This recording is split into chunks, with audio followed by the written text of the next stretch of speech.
Hey everybody, it's Mail Time Friday, and I'm going to randomly select some of my students to answer your questions.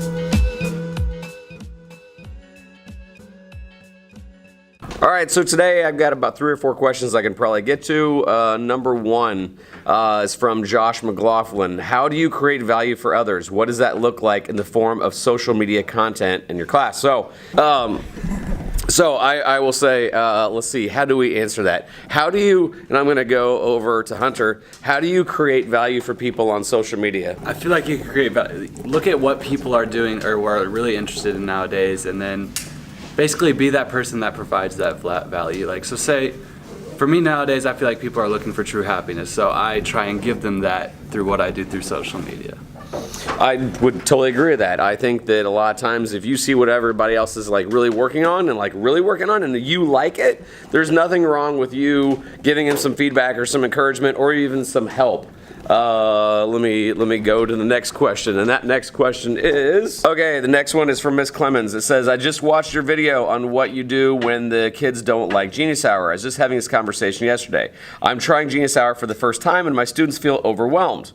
I want to help ease their stress and bring them back to the fun and the exploration. In the video you mentioned that you wouldn't start with the what do you like, what are you passionate about? But I did that. Can I go back from scratch and start to rebuild? Yes, you can. A lot of times that is intimidating for people. Matter of fact, they don't necessarily know what they like until they start doing something.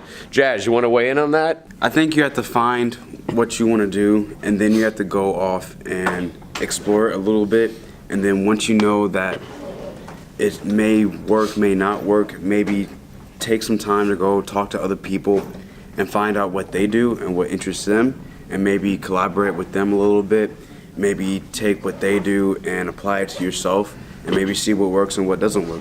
And the other thing is like you're going to give them permission. Like if it doesn't work out, this is why we do a 2-week circuit breaker.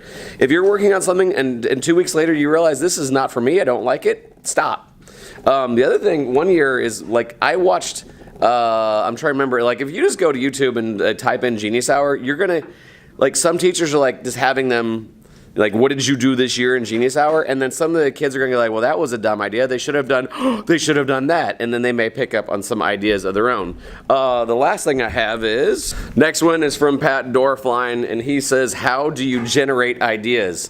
Meredith, and actually the passing period's starting, don't want to make you late. How do you generate ideas? We do a lot of collaborating. We share ideas throughout the whole class, and it's good because you get honest feedback. Like some people will tell you that's a bad idea, and you can either take that and try to make it better, or you can give up on it. And that's what I like about this class, because nobody's gonna lie to you and be like, oh yeah, you should totally do that if it's a bad idea. And that is why every Monday we have is sacred. That is why we have every other Monday together, and it's a time to start bouncing ideas off of one another.